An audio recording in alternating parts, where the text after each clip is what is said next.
ফিরে এলাম বিরতির পর। আমরা আছি সূর্যকান্ত মিশ্রের মুখোমুখি।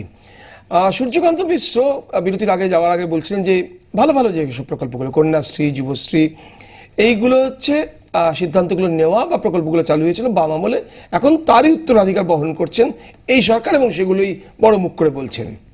উল্টো দিকে তৃণমূল কংগ্রেস শিবির থেকে কিন্তু আরো অন্তত দুটো বড় উত্তরাধিকারের কথা বলা হচ্ছে, যেগুলো আপনাদের আমলের সৃষ্টি এবং এখন বহন করতে হচ্ছে।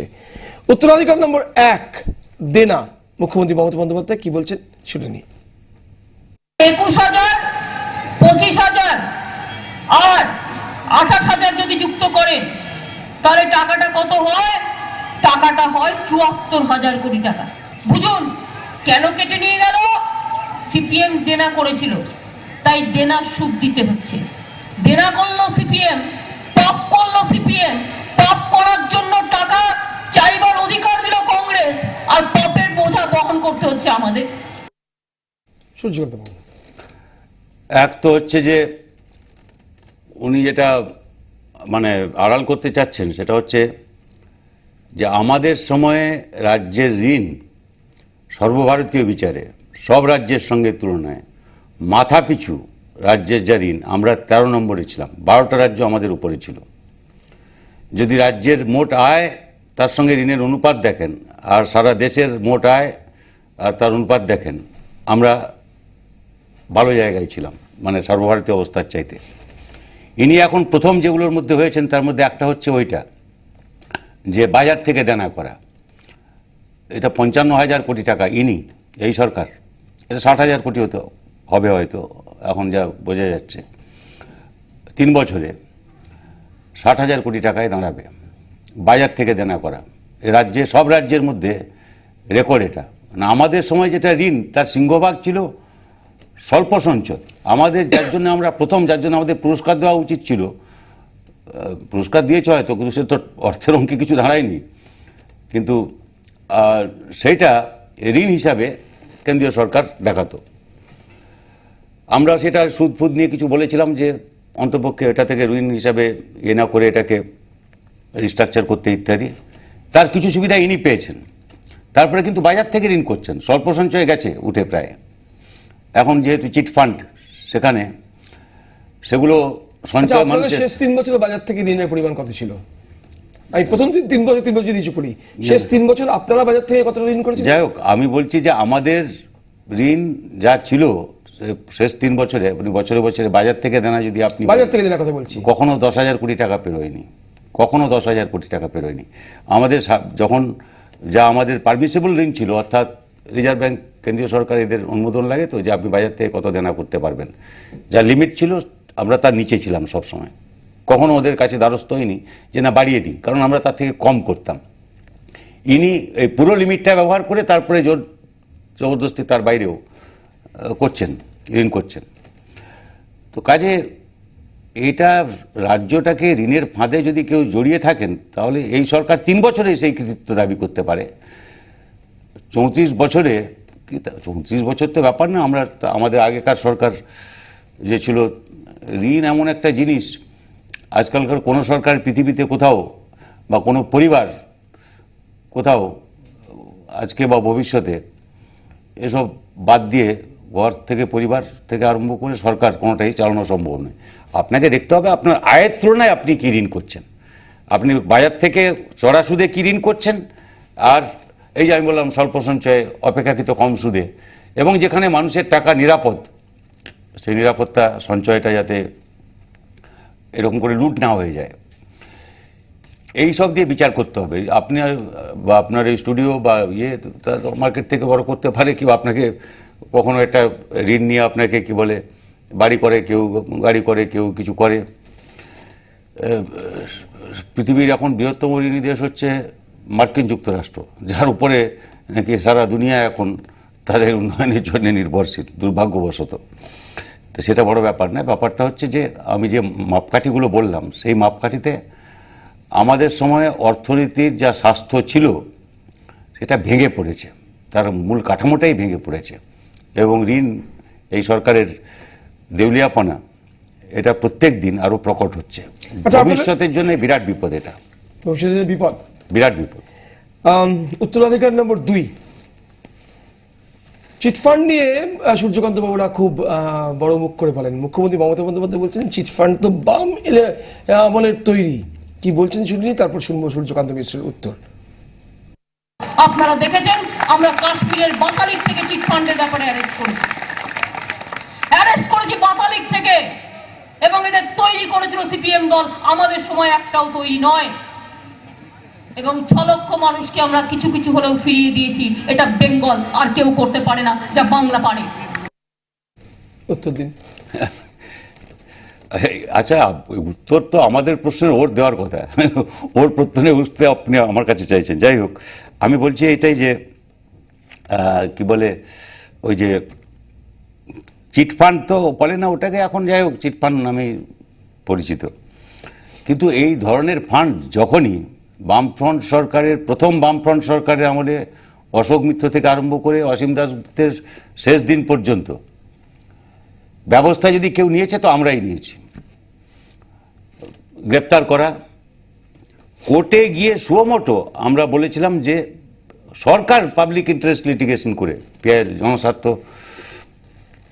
সংশ্লিষ্ট মামলা করে কোর্টের অর্ডার নিয়ে ওদের যে সম্পত্তি সেটা সিজ করে সেটা বিক্রি করে লোকের টাকা ফেরত দেওয়া, এই ব্যবস্থা আমাদের সময় হয়েছিল।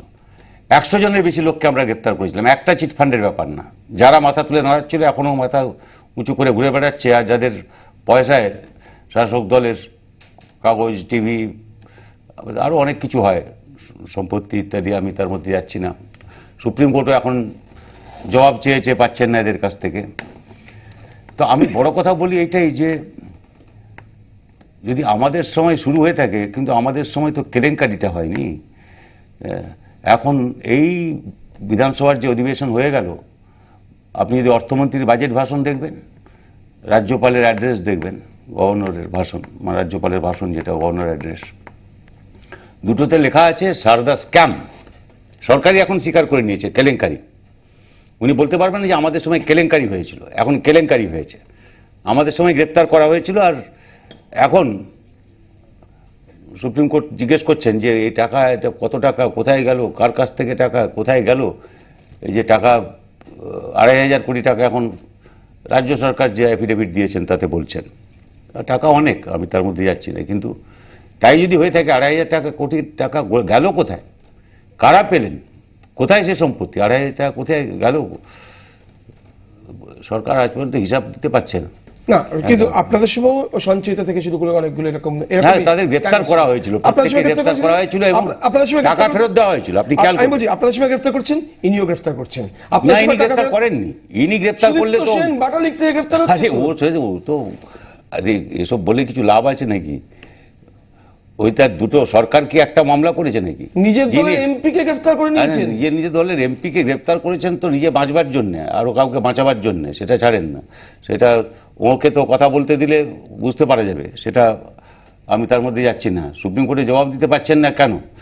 বড় কথা হচ্ছে যে আমরা টাকা কোর্টে গিয়ে, সুমোটো গিয়ে, আমরা সরকার কোর্টের অর্ডার নিয়ে হাইকোর্টের থেকে অফিসার অ্যাপয়েন্টমেন্ট করে প্রপার্টি সিজ করে টাকা ফেরত দেওয়ার ব্যবস্থা করেছিলাম। উনি কেন করলেন না? সেই তো কোর্টের অর্ডার ছিল। তাহলে প্রপার্টি সিজ করতে হতো, তাহলে এই যে প্রপার্টিগুলো হস্তান্তর হচ্ছে, সম্পত্তিগুলো হস্তান্তর হচ্ছে, এখনও হচ্ছে, সবাই জানে, দিনের আলোতে হচ্ছে, এ করার কোনো সুযোগ থাকতো না। প্রপার্টি হস্তান্তর হয়ে যাচ্ছে দিনের আলোয়। হ্যাঁ, দিনের আলোয় প্রপার্টি মানে এই চিটফান্ডের টাকায় যে প্রপার্টি আছে, হয়েছে বিভিন্ন জায়গায়। কেউ জমি নিয়ে একটা ইন্ডাস্ট্রি করেছে, কেউ চ্যানেল করেছে, কেউ কাগজ করেছে, একাধিক চ্যানেল, কাগজ ফাগজ এসব হয়েছে। এগুলো তো হস্তান্তর হচ্ছে দিনের আলোয়, দেখছি আমরা সবাই। এতে করতে পারতো নাকি এই প্রপার্টিগুলো যদি সিজ করা হতো? সেই কারখানা, সেই জায়গা, সেই জমি, আর আরও কতগুলো চিটফান্ড, সেগুলো শাসক দলের কাগজ চলছে, সমর্থক কাগজ, আমি কারো নাম করতে চাচ্ছি না, কিন্তু সবাই তো জানে দিনের আলোয় চলছে, যেগুলো সেবি ঘোষণা করে দিয়েছে। আমাদের সময় একটা আইন করবার জন্য 6 বছর কেন্দ্র রাষ্ট্রপতির অনুমোদনের জন্য পড়েছিল। আচ্ছা, সেটা উনি গিয়ে সেটা করতে পারতেন, উনি সেটা উইথড্র করে নিলেন। রাষ্ট্রপতির মন্তব্যের ভিত্তিতে আমরা সেটাকে সংশোধন করে পাঠিয়েছিলাম না, সেটা তো কেন্দ্রে। মন্তব্য ছিল এটা খুব শিথিল হ্যাঁ, শিথিল। তারপরে আমি বলেছিলাম বজ্র আঁটুনি ফসকে গেল, বজ্র আঁটুনি যে ফসকে গেল, আমি যা বলেছিলাম একদিন কি দেখছেন আপনি, হলো আজ পর্যন্ত? একবার করে পাঠালেন, আমি সব হাতে হাতে করিয়ে আনবো, তারপরে আবার সেটাকে নিজেই ফেরত আনলেন, কেউ ওকে ফেরত আনতে বলেনি। তারপরে আর একটা করে পাঠিয়েছেন, সেটা কি হবে? আসলে উনি সময় নিচ্ছেন, সময় কিলিং টাইম, কাউকে বাঁচাবার জন্যে, পিঠ বাঁচাবার জন্যে।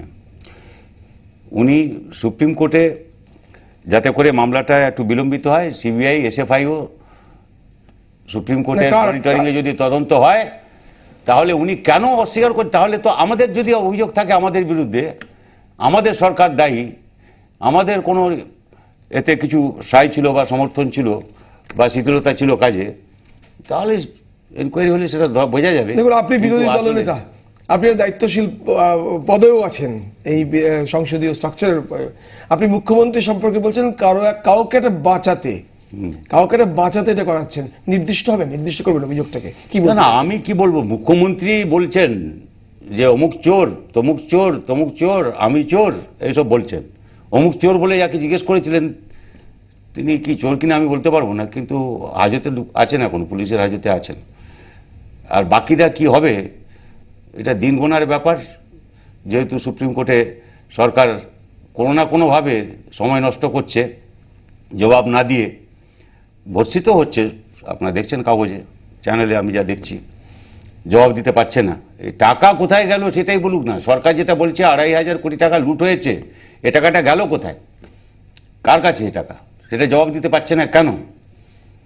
আমি যখন দিল্লিতে গেছিলাম, প্রধানমন্ত্রী, আমরা বাম পরিষদের দল, বামপন্থীরা আমরা গেছিলাম, প্রধানমন্ত্রীর সঙ্গে, অর্থমন্ত্রীর সঙ্গে, কোম্পানি দপ্তর মন্ত্রীর সঙ্গে একাধিকবার দেখা করেছি, মাননীয় রাষ্ট্রপতির সঙ্গে একাধিকবার দেখা করেছি।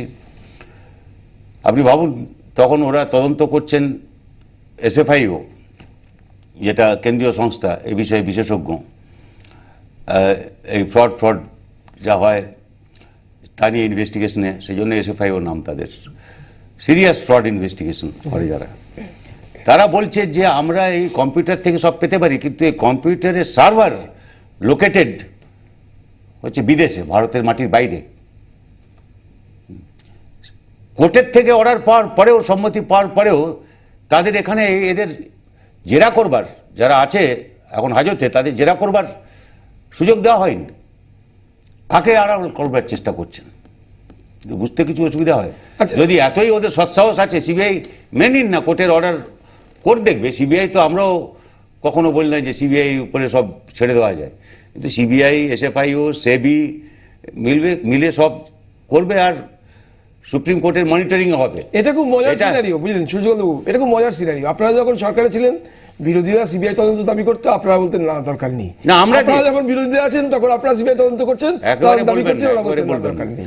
আমরা সুমোটো, ওরা দাবি করেছে দিয়েছি, এমনিতেও দিয়েছি, কিন্তু নীতিগতভাবে আমরা মনে করি যে কেন্দ্রীয় সরকার, রাজ্যের যে ক্ষমতাধীন বিষয়, সে বিষয়ে সিবিআই এনকোয়ারি করা রাজ্যের সম্মতি ছাড়া করা উচিত নয়। কিন্তু আমরা সম্মতি দিয়েছি। ওই যে মানে আমি তো 3-4টা কেস আপনার বলতে পারবো, মানে ওই যে নোবেল চুরি হলো, আমরা দিয়েছি। ওই যে তাপসী মালিক নন্দীগ্রামের কেস আমরা দিয়েছি, কি রিজওয়ানুর, যাই হোক, আমি বলছি মানে কতগুলো ঘটনায় তো আমরা দিয়েছি, আমরা তো আপত্তি করিনি। তাহলে সূর্যকান্তবাবু, আমি যা কিন্তু বুঝছি, উনি একটাও, এইটাই যদি উনি, ওর সৎসাহস থাকে, উনি বলুন যে ঠিক আছে, সুপ্রিম কোর্টে মনিটরিংয়ে তদন্ত হোক, কে দোষী কে নির্দোষ, আর টাকা কোথায় গেল, কারা লুট করেছে, কারা সম্পত্তি করেছে, কাদের হাতে সেগুলো বেরো, কোথায় আছে সেগুলো। তাহলে এই যে সিনারিও, আমি যা বুঝি, এই গত প্রায় 15-2 ঘন্টার ইন্টারভিউ পরে শেষে আমার মনে হচ্ছে যে তাহলে এই সারদা কেলেঙ্কারি, এই টেট কেলেঙ্কারি, এই মহিলাদের উপর অত্যাচার, এই মুসলিমরা কিছু পরিমাণে মুখ ফিরিয়ে নিচ্ছেন, এবং সমাজের বিভিন্ন স্তরে নানান ধরনের স্ট্রাকচার ভেঙে যাচ্ছে, আর্থিক স্ট্রাকচার ভেঙে যাচ্ছে, দেনা করছেন, সব মিলিয়ে তৃণমূল কংগ্রেস সরকারটা গত 3 বছর কিছু কাজ করতে পারছে না। এই যদি সিনারিও হয়, তাহলে সবার আগে সেটা উপলব্ধি করবেন মানুষ লোকসভা নির্বাচনের আগে দাঁড়িয়ে এই সিনারিওতে। তাহলে সেক্ষেত্রে তৃণমূল কংগ্রেসের ফল, নির্বাচনী ফলাফল খুব খারাপ হওয়ার কথা এবং আপনাদের ফল ভালো হওয়ার কথা। আপনি কি সেটাই প্রেডিক্ট করছেন, নাকি সেখানে বলবেন যে না এবার কি হবে, অবাধ এবং সুষ্ঠু নির্বাচন যদি হয় ইত্যাদি প্রসঙ্গ? না, সেটা তো বলবোই। অবাধ সুষ্ঠু নির্বাচন, নিরপেক্ষ নির্বাচন, রাজ্যের গণতন্ত্র, এটা হচ্ছে প্রধান প্রশ্ন আমাদের কাছে। আমাদের পশ্চিমবাংলায় বামফ্রন্ট আমরা যে একটাই স্লোগান দিয়েছি, তৃণমূলকে পরাস্ত করো পশ্চিমবাংলায়। তার কারণ তৃণমূলকে পরাস্ত করার মধ্য দিয়েই বামপন্থীরা শক্তিশালী হতে পারে এবং তার ভিত্তিতেই কংগ্রেস ও বিজেপির বিকল্প একটা তার ভিত্তি তৈরি হতে পারে। তার বিকল্প ধর্মনিরপেক্ষ গণতান্ত্রিক শক্তিগুলোর একটা বিকল্প তৈরি হতে পারে। কাজে আমরা মনে করি যে এটা একটা গণতন্ত্রের জন্য লড়াই, এই নির্বাচনটা, এবং তাকে সর্বশক্তি দিয়ে আমরা সেই লড়াইতে আমরা আছি, আমরা থাকব। যে কোনো মূল্য দিয়ে আমরা সে লড়াইতে মানুষকে সমবেত করব এবং আমাদের আত্মবিশ্বাস আছে আমরা তৃণমূলকে পরাস্ত করতে সক্ষম হব। এই আত্মবিশ্বাস আমাদের আছে, এ ব্যাপারে আমাদের কিছু নেই। তবে রাজ্যের সরকার নিয়ে তো এখন ভোট হচ্ছে না আমাদের, কেন্দ্রের। হ্যাঁ, 42টা আমরা চাই যে উনি 5 রয়েছে। বছর থাকুন, কিন্তু আমরা চাই যে উনি 5 বছর থাকুন। কারণ আপনি যেটা বললেন, এই যে ঘটনাগুলো যা ঘটছে, এই 5 বছরে না থাকলে একটা অসুবিধা হচ্ছে। 3 বছর এখনো মানে পুরো হয়নি, তো এখন 3 বছর হতে বাকি আছে কয়েক মাস। 3 বছরে বেশ কিছু মানুষ ওকে চিনেছেন, এই সরকারকে চিনেছে, কিন্তু পুরোটা চেনেনি। 5 বছর থাকলে বাকি যারা আছেন তারা চিনবেন, সেটা আপনারা না এবং চাইলে হাড়ে হাড়ে থাকবেন, মানুষের সমর্থনে তো আছে। হাড়ে হাড়ে চিনবেন। কিন্তু আমার বক্তব্য তাহলে 42টা আসনের মধ্যে আপনাদের আসন 2009 থেকে কি কমবে নাকি বাড়ার আশা করছেন? না, কমলে তাহলে আমরা কি করে তৃণমূলকে পরাস্ত করব? তৃণমূলকে পরাস্ত করার মানে হচ্ছে তৃণমূলের চাইতে অন্ততপক্ষে একটা আসন বেশি পাওয়া।